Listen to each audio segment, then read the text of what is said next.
What's up everyone, welcome to the second tutorial in Photoshop. Today we're going to be covering the more basic tools. Last time we left off with the slice tool, so let's start now with the spot healing brush tool. There are three main sections of this: the spot healing brush, the healing brush, and the patch tool. The spot healing brush is for anything that you want to go over in the image that doesn't really belong in the image. So say you want to get rid of this, just paint over it and it would disappear. It's not really useful for big images like this, but when you have an old image with a scratch on it or some dust, it's really useful. The healing brush tool is to recreate a section of your image. So say you wanted to recreate this rock, just hold down the Alt tab and you'll see little crosshairs. Click once, and then once you go to another section of your image, you can simply just paint and it will recreate. And the patch tool is just for larger sections, just like the same as the healing brushes. And the red eye tool is just like it says, you paint over it to fix red eyes in photographs. The brush tool is one of the most basic tools. As you can see, you select it and you just paint just like a normal brush. And the pencil tool right here is very similar, except it gives you very hard and jagged edges, a lot more harsh than the brush. And the color replacement tool, you select a color from down here and you paint over your image and it paints the shade of color. As you can see, it's turning everything a shade of green right now. And these tools are called the stamp tool and the pattern stamp tool. The clone stamp tool is a lot like the healing brush. To copy a section of your image, just hold down the Alt tab, click, and as you see, you can paint again that section of the image anywhere else on your photograph. The pattern stamp tool allows you to go up, make a selection of a pattern. So we'll select the bubbles, and as you see, if you go down, paint, it begins painting that texture or pattern on your photograph. The history brush tool allows you to paint. So say you would make a line, and if you painted over it, it painted the history of whatever your last action was. So if you painted a line and then painted it with a history tool, it would delete whatever section of that line you painted over. And the art history brush is not very useful, so we'll cover that at another time. The eraser tool erases whatever section of the image. Very simple. And the background eraser tool erases the background. And since we only have one layer right here, you can see that it's doing the same thing, but once you have multiple layers, and we'll talk about that later on, it's pretty useful. And right here we have the gradient tool and the paint bucket tool.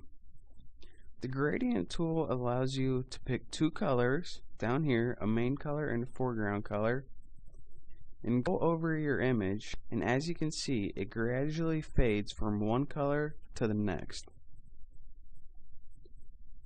Now the paint bucket tool is different.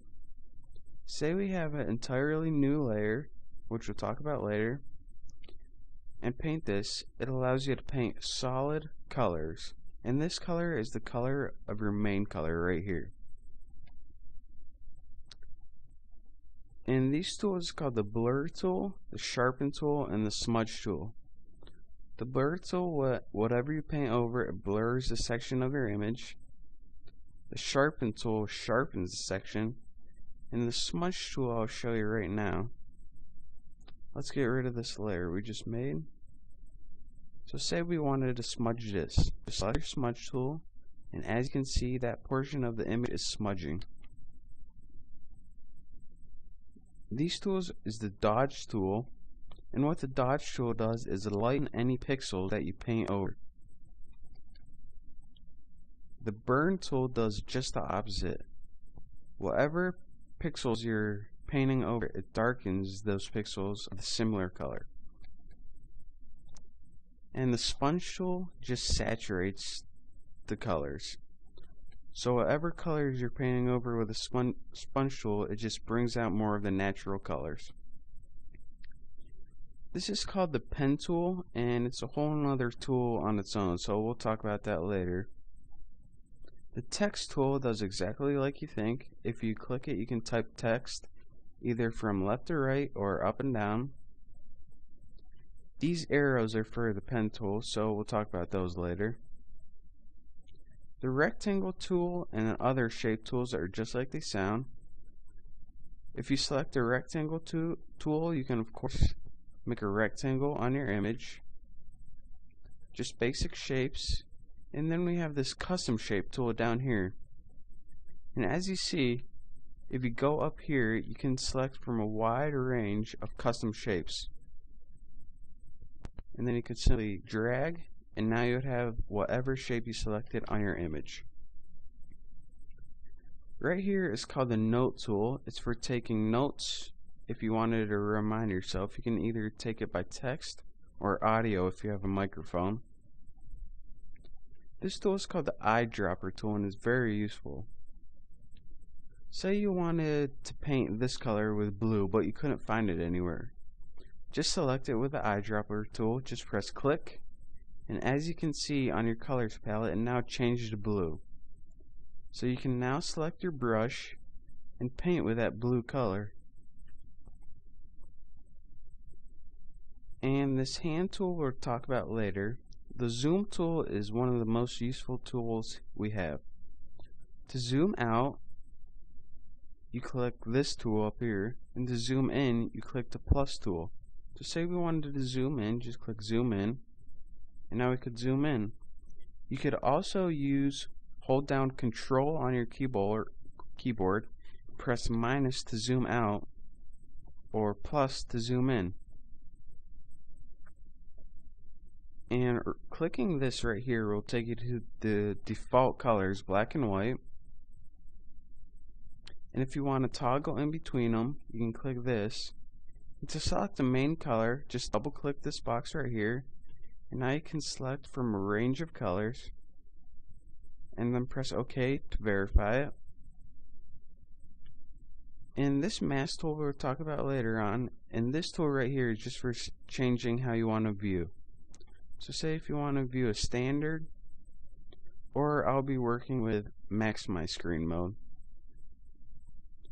And that's all the time we have for right now, but in the next section we're going to be talking about the menu bars. And if you're not already there, you can go to www.thenewboston.com, and I'll cover everything I went over today. Thanks.